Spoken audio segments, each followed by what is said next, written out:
Right.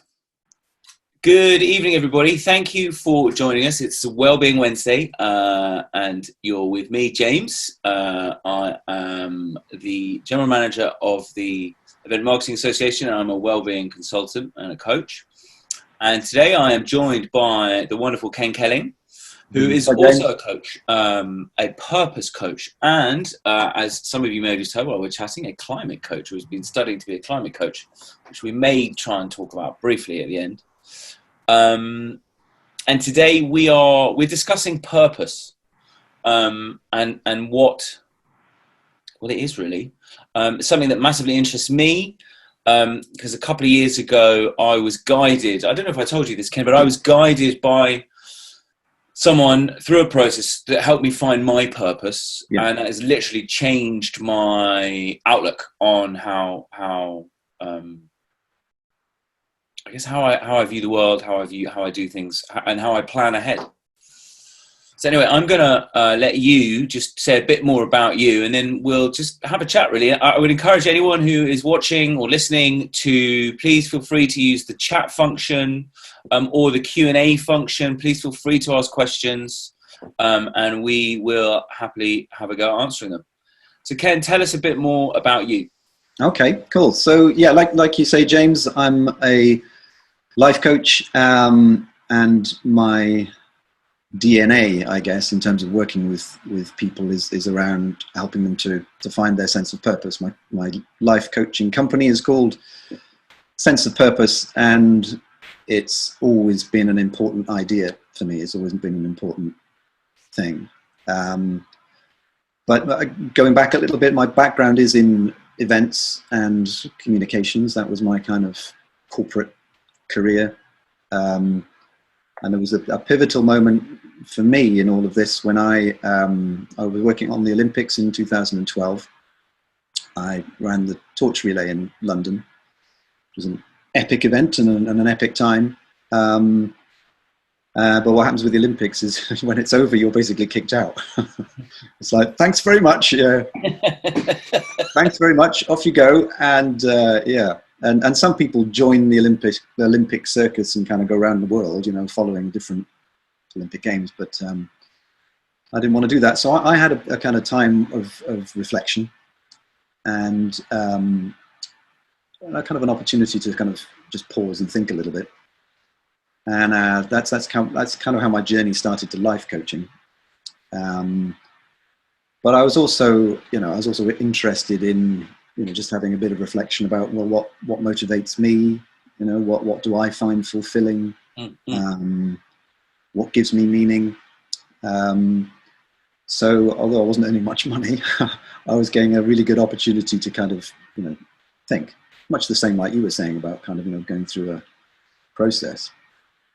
So I was drawn to coaching. I was drawn to listening to people. I was drawn to the idea of helping people find their own purpose and meaning in life. So I've been doing that for a few years now, and I'm also a mentor at the coaching school I went to. So my life is full of coaching and mentoring, much like yours. But I'm still involved in the events industry. With different initiatives and different things, because I love the whole industry, and that's where a lot of my coaching clients come from. And before I sort of dive into a question, like the first question, I guess that the important question, when you started or decided I'm going to sort of look at life coaching and things like that, was the idea of sort of focusing in on purpose, was that there then, or did that sort of develop as you were going through the sort of process of learning? And yeah, it developed. Yes, but in a way they were part of the same thing, because part of my reflection about what have I always done well, or what comes naturally to me, what kind of person am I? I've always been a good listener. And that kind of little kernel of something led me to coaching. So there was a degree to which I was reflecting on something that was purposeful for me, something I instinctively do, and something that has always been natural, Mm. and suddenly finding this kind of way of earning a living from something that is natural and I enjoy and I really like. But initially my thing was about executive coaching and helping people to perform and career coaching. And I think over time, what I kind of realized that actually, you can sort of talk about your career and steps you can take and how to be a better leader and all of these things. What I kind of started to realize was that if you didn't have that sense of vision and purpose and who you are,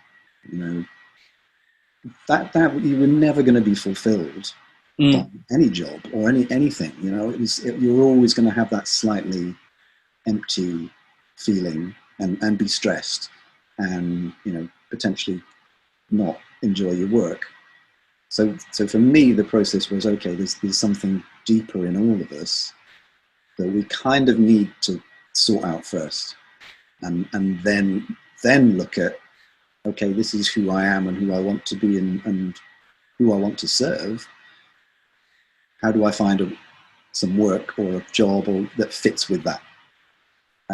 So for me, it's switched the way around of looking at life and work and career, because a lot of us don't get that opportunity, and a lot of us will just go through life paying the bills, getting the mortgage, doing the whatever, living someone else's life, James, sometimes, what you think your parents thought you should do or whatever.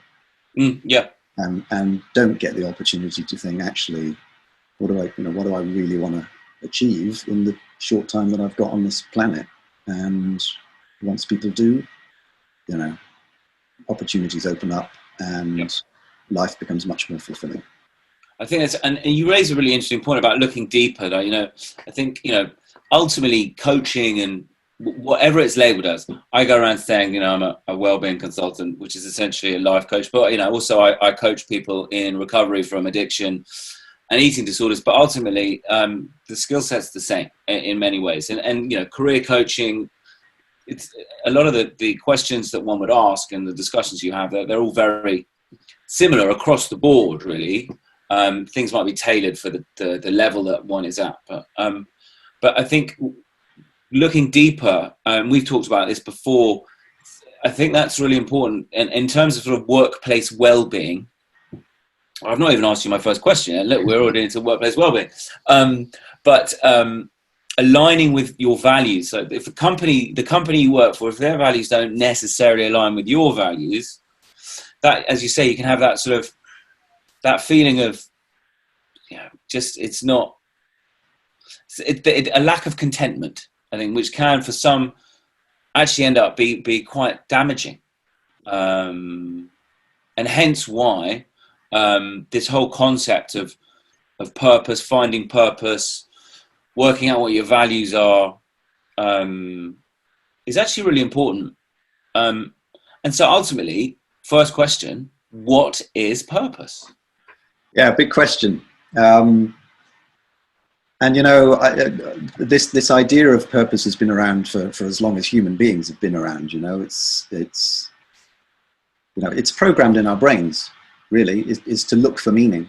Is to look for meaning in life. And we're pretty much the only mammals or the only animals on the planet that seek to do that, because most animals will just get on with their purpose, which is to live and survive and eat.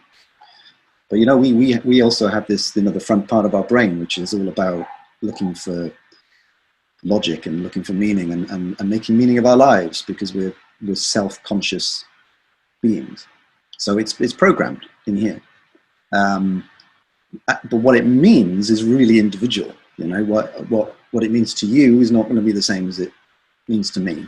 So I'm not surprised that you had a guided conversation to help you work that out, because there are thousands of books on this, James. You can get any kind of number of books on purpose and any kinds of self-development, but eventually it comes down to what's meaningful for you. Where do you get fulfillment? Where do you get satisfaction? And this is, for me, it's a mindset. It's a mindset, because there are two apocryphal stories that you'll be familiar with. One was, I think it was President Kennedy, who was supposed to have asked, a janitor at NASA, what his job was. And the janitor says, well, it's to put a man on the moon, because he was part of that wider purpose of getting someone to go to the moon, even if he was just cleaning floors. So he had that mindset that he was an important part of something big. You can see, and I've seen this, you can see two people. I used to see this at my local train station. Time out, when they hand out time out, and yes, they're trying to give it to commuters. And I used to see one guy who just sort of stand there, with them not doing anything. And then I'd see this other guy that was like, he was full of it, and he was like, time out, and he was like, and from the outside they were doing exactly the same thing, but one was finding it meaningful and the other wasn't. So it's a really individual thing, but it's, it definitely has elements of what's meaningful to me, what's fulfilling, what comes easy to me, what's natural for me in a way that it isn't for other people. When am I in flow? When do I sort of suddenly find I've spent 5 hours on something without even thinking about it? So these things they're all there in the mix of feeling purposeful. But yeah, meaning, fulfillment, something that's always been natural to you. Sometimes it's what you were born for. But I think it's to our earlier thing about being kind of programmed in here. There's something spiritual about it sometimes as well. There's a purpose there that you can't quite explain or define, but it just feels right. Mm-hmm. I like to summarize it as, when are you at your best? When are you at your best and your happiest? When is James the best version of James, and when is he happiest? What's going on? That for me is purpose. It's a really nice way of putting it, and I mean, like you said, there's loads of books on it. In fact, I googled it the other day. A friend of mine was they were a bit of a crossroads and saying, well, what do I do? And so I said, well, I was taken on sort of journey of finding my own purpose. My purpose is to be compassionate and connected and of service to others. Nice. And it was a really interesting experience. He did it quite quickly. It was sort of, and it sits right for me. And then the work I do in well-being or in coaching addiction stuff, it fits beautifully into that, and it makes me happy.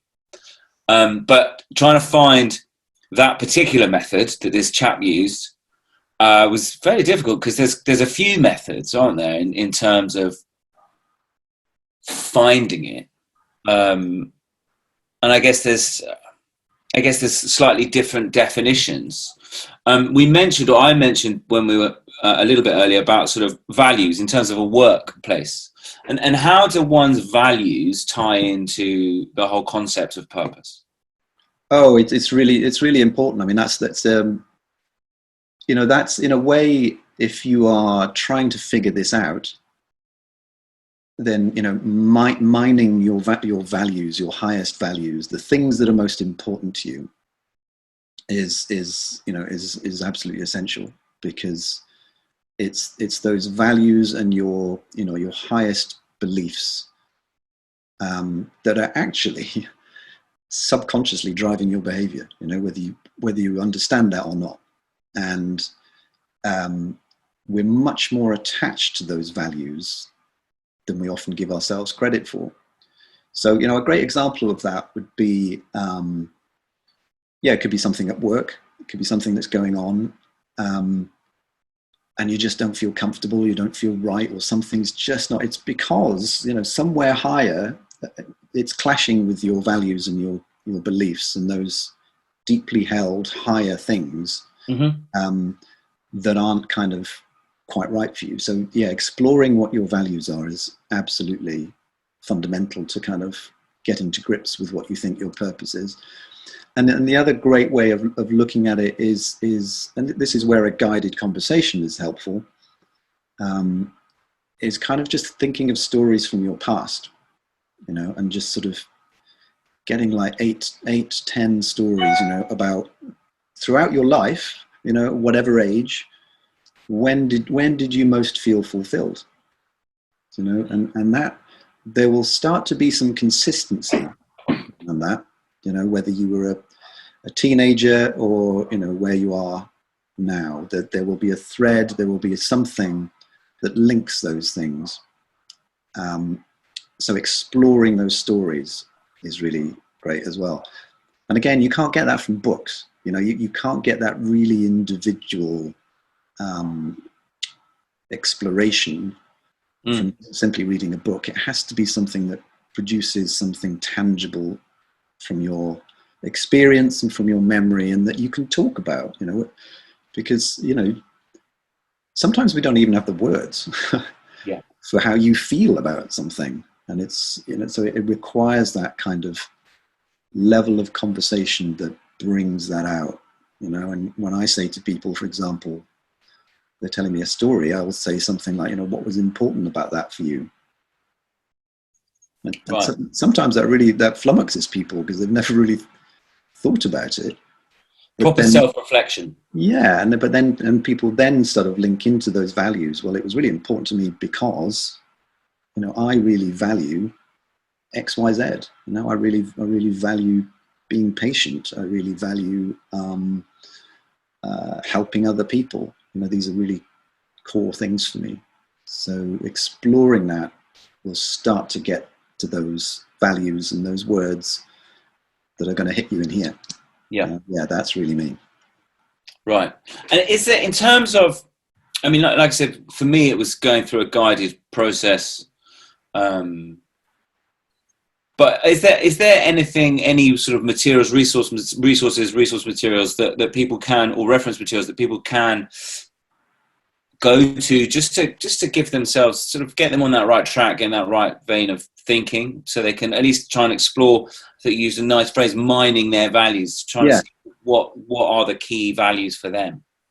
Yeah, there's plenty. I mean, there's plenty online about values. I'm gonna show this book again, James. I mentioned it last time, I think. That you did last time we were having one of these chats. Yeah, I mentioned this book is called Bounce Back. This is all about resilience, actually. But there's a whole chapter in here on purpose, and at the end of that chapter, it gives quite a few exercises, very simple things to help you think about it. But you know, there is some really, the stories thing I think is really important. Stories from your life when you felt fulfilled and satisfied. You know, what were those moments like? That's a really great exercise. It's a really great exercise to think about your own funeral. You know, what would you like people to say at your funeral? And if you were to write your own funeral speech, yeah, what would you want to be said about you?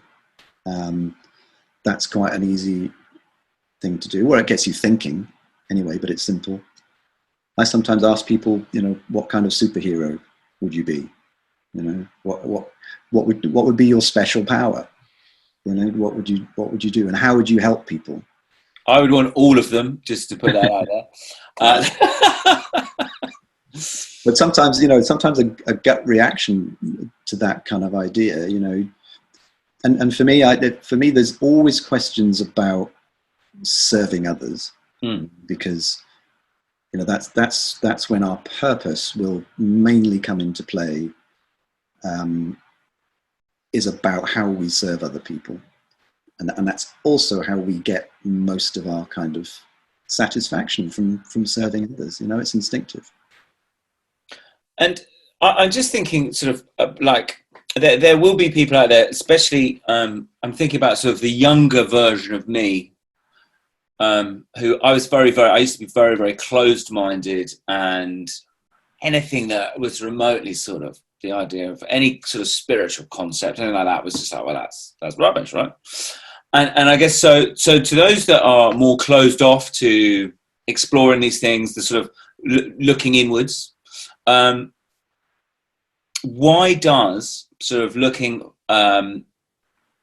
at evaluating one's purpose or looking at one's values, why does it matter?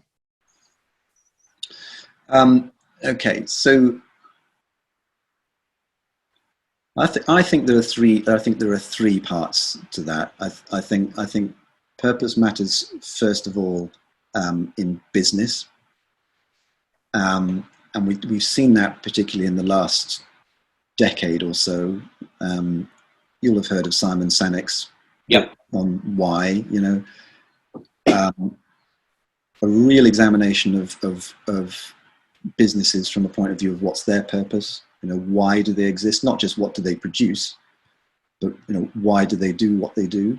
That's become central to an awful lot of business motivation and success. I think because we as consumers are a lot more interested in that now. We're not just interested in the product itself. We're interested in what it's doing for the planet and everything else behind that. The why of that business. So it's important from that point of view. It's important from the point of view of society, because it's really, the purpose is really embedded in our culture, in all sorts of things. If you look at, I quite often use the characters from Friends in a presentation as like, It's a very good presentation. Yeah, because these guys are really, you understand their identity, you understand their character. One's really, interested in, loves acting. One really loves food and is a chef, and so these ideas are already embedded in our culture that we are motivated and interesting people because we have a purpose. And I think that's incredibly important, which is why what I'd say to someone who's closed-minded about it is you're possibly only being half yourself. You may not really be acting in the best way that you can as an individual human being, and frankly, the world needs you. The world needs us all to be at our best right now, and. What's been interesting about some of the COVID stuff is some of the most amazing behavior that's suddenly coming out when we're under pressure. So much purposeful behavior now out there with communities, in the events industry, people getting together, the whole Make It Blue celebration of the NHS, lighting up buildings, that all came from event professionals, many of whom don't have any work. So it's important for society that people have this sense of what motivates them. And lastly, and thirdly, it's absolutely fundamental for us, because however aware or not we are of it, it's a real driver. It's a real driver for what we do and how we show up. And I think your point about different generations is really interesting, because you can get people in the same organization in a company, who will have very different values and very different ideas of purpose.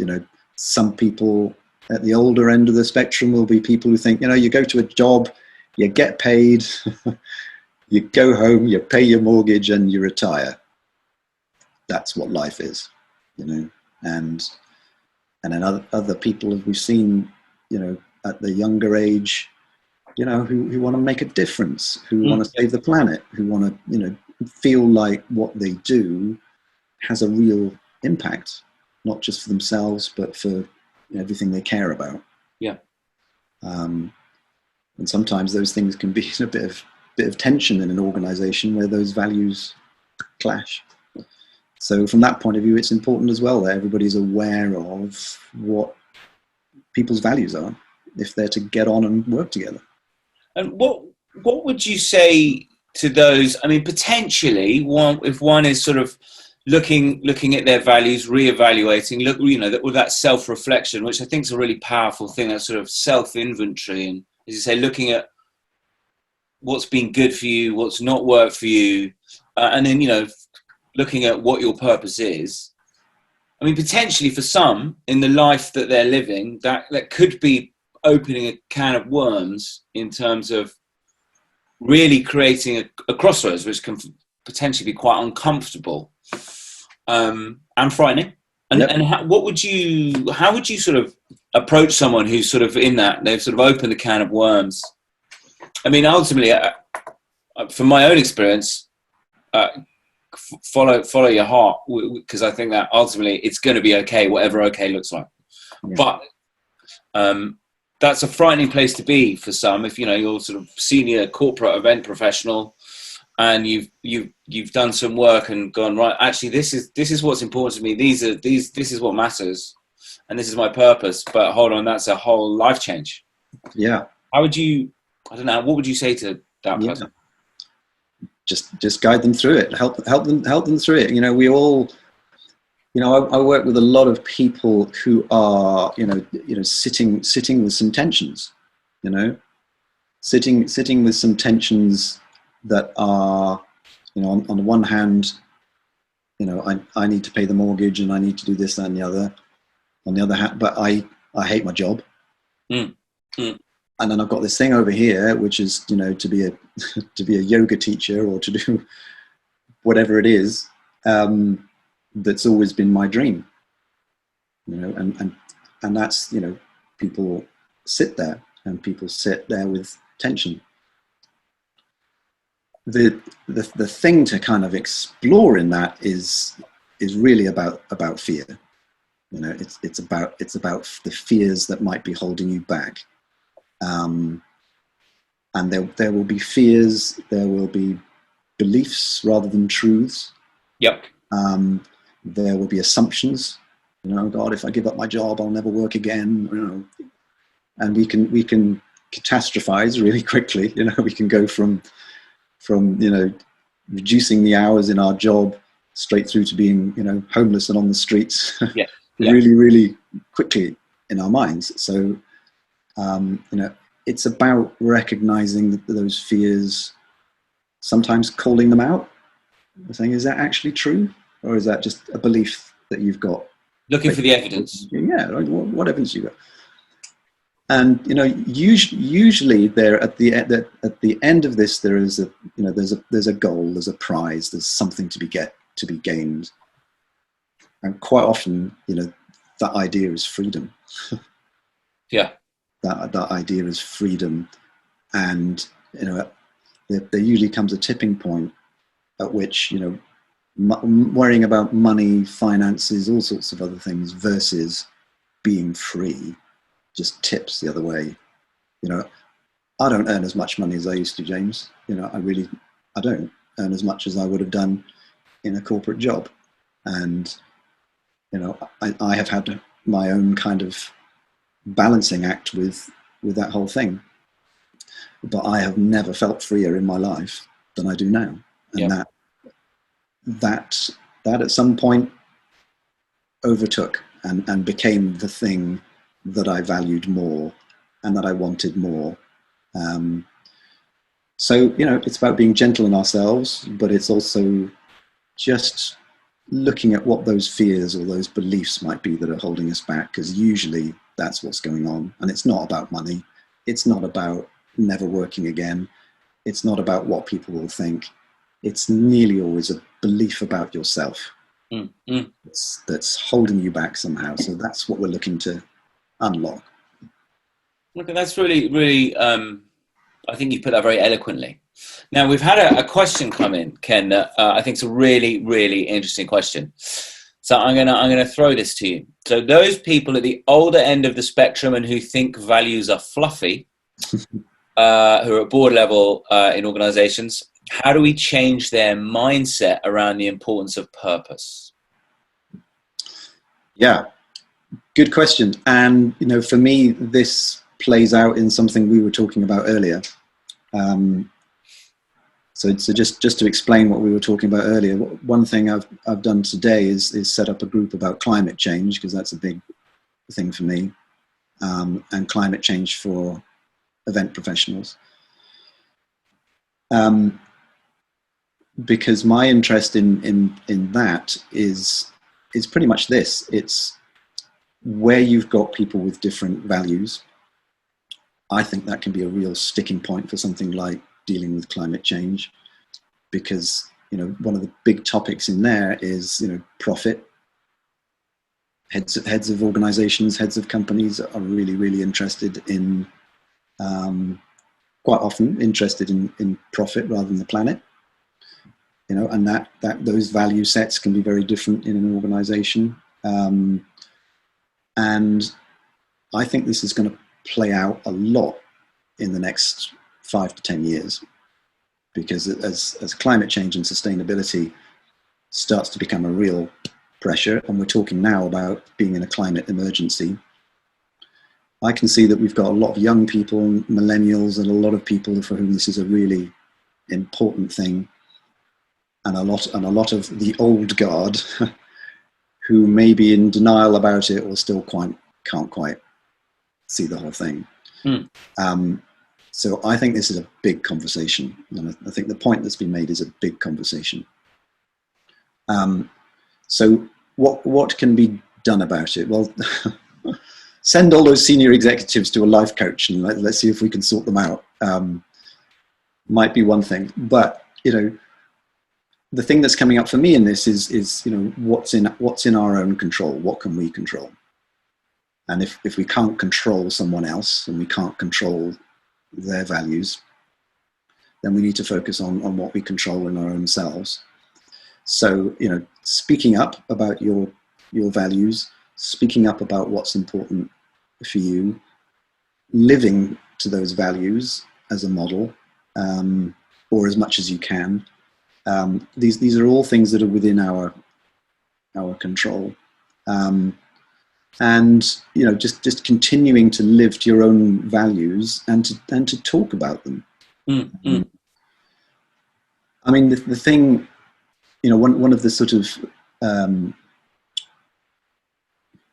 one of the things I'm trying to think about, and I'd be interested in people's views on this, is I think there's an opportunity to kind of for workshops or other things within organizations around climate change in particular, that will bring people together to have a conversation about this, and will actually get out those different views and those different values and get them out on the table and have a talk about them. But to do that in an environment where no one feels threatened, no one feels under attack, everybody is allowed to express their views, but there's an open and honest conversation, and just to see what can come out of that in terms of collaboration and conversations, and, you know, some sort of actions that are collectively derived, even if people have kind of different views when they come into it. And for me, I think these are some of the things about change in sustainability and climate change and other things that are still slightly locked. The other example, and this would be interesting for you, James, because I know you know some great people on the corporate side who are really, really committed to sustainability, and then there'll be others that aren't, and there'll be others that aren't, and there'll be event planners going, I'm really, really interested in sustainability, I really want to make a difference, but clients never want to put the money in, or clients never want to, you know, do a sustainable event. There's another big conversation to be had there. How do we make that an open and honest conversation where, again, nobody feels threatened, nobody feels attacked, but we are cajoling ourselves into something for the better, for the sake of the planet. So these are really big questions, really big, but I think it's important we start having them now. Yeah. Because the way everything is going, and this pandemic is just an example of life's going to be like in the next 10, 30 years, potentially. So we need to have those conversations, I think. I think also it's an interesting question because, you know, it comes up actually a lot when I talk, and probably like you, Ken, you know, talking around with people around, for example, well-being within an organization, and some companies are much better at it than others, but all of this it's trying to, if your CEO is not necessarily on board, it makes it more challenging. But I think, like you said, starting with self and what you can do, taking responsibility for yourself, maybe in your team, and doing it on a sort of a micro level, and that will rub off on others, and will get noticed. And I think that's sometimes how it has to start. Yeah, sorry, James, but the other thing that's just immediately come up to me when you were speaking is the other big thing in this is to help people see the opportunities, because you know that will absolutely make a difference to someone's perception. You know, what are the opportunities in this? If we sort of, you know, we all probably tend to respond less well to something that feels like we're being cajoled or bullied or whatever into something. But if we're helped to see what the opportunities of something might be, then, you know, it's a softer but probably more effective route to change. Yeah. And I take really great heart in what's happened with, you know, well-being and mental health in the events industry in the last couple of years, you know, not least thanks to your efforts. And who could have imagined that, you know, when Stress Matters and everything else was starting, that it would have such a big impact so quickly. Yeah. And now here we are in a pandemic that actually, you know, it's become even more relevant. So, you know, for ourselves, I think we have to believe that change can happen, and we have to believe that it can happen quickly, because, you know, I'm sure the same closed attitudes were around about, you know, mental health and well-being however many years ago, that it, you know, wasn't a priority. Doesn't really matter. People should just get on with it. You know, wasn't like that in my day. All that. Yes. Stuff, you know, and yet, you know, who there'll be very few people now that would not agree that mental health, stress, and well-being are really important. You know, Absolutely. in a matter of a few years. And I think also with in a corporate structure, often communicating with the senior people who may have a dimmer view on things like purpose, you know, well-being, mental health, or not seeing the importance of it, communicating with them in their sort of language. So ultimately, it's a bit like putting a business case forward by saying, you know, if you allow people to live their best lives, if you allow people to live well, and offer these opportunities, you'll have a happier workforce, a more productive workforce, and ultimately, ka-ching, a more profitable workforce. And that's proven time and time again. It is, yeah, and there is a lot of evidence about that out there now. You know, if you increase the level of engagement of people with their work, they're more productive. I mean, there are facts and figures about this in terms of, well, you'll know this in terms of, you know, losses from people taking, you know, time off or whatever due to stress and everything else.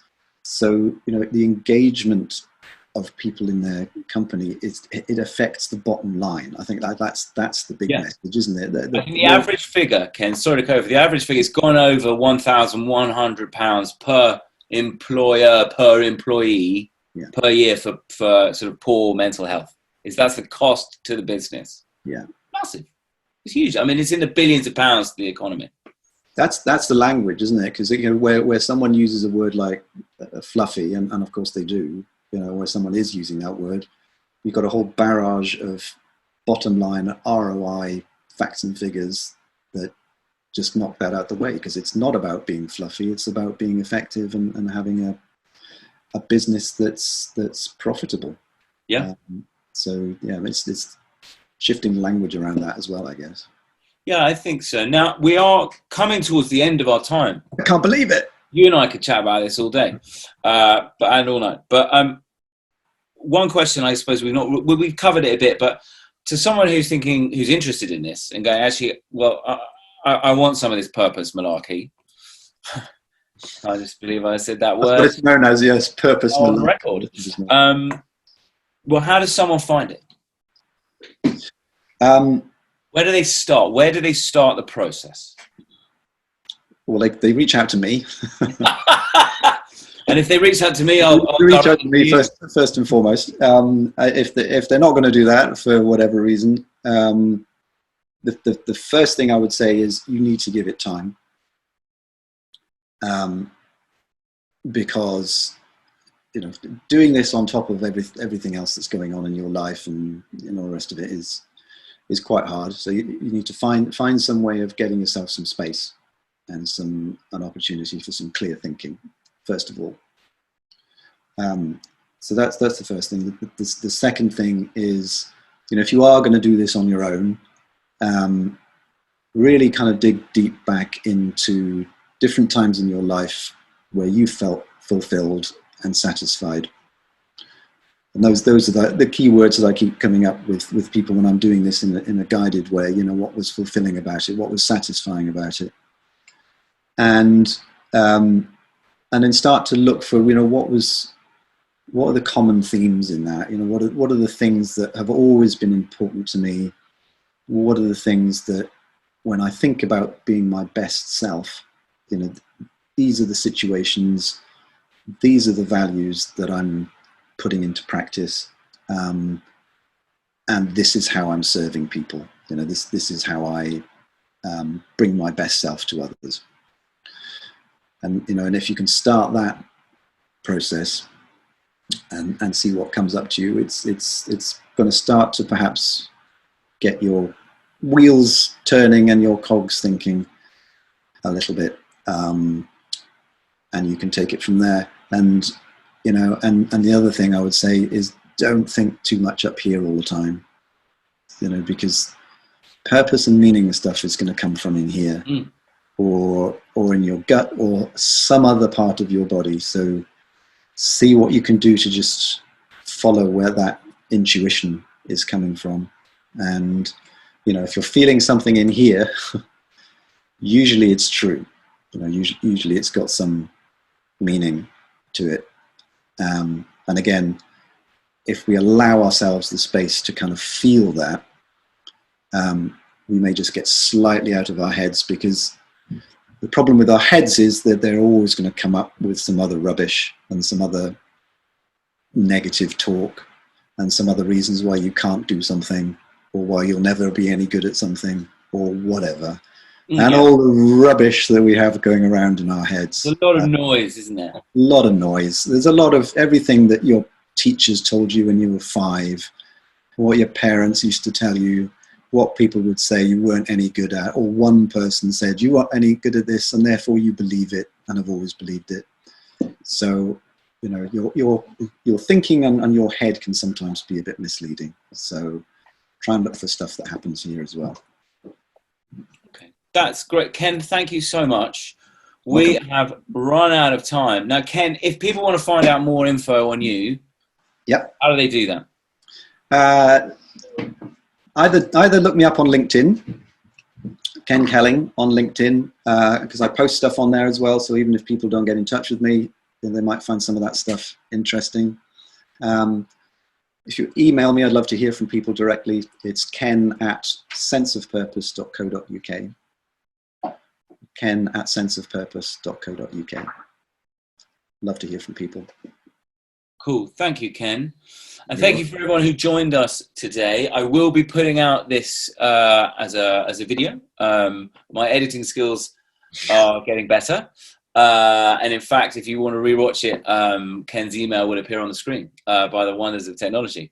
But thank you for joining us. We do these chats every Wednesday. I'm sure Ken will join me for another chat. But if there's anything you guys want to chat about, well-being related, mental health related, then let me know. Email me at james@ema-uk.com. My email will also appear on the screen if you're rewatching this, and we can arrange it. But stay safe, stay well, and thank you very much. Cheers. Thank you, James. Ken, thank you.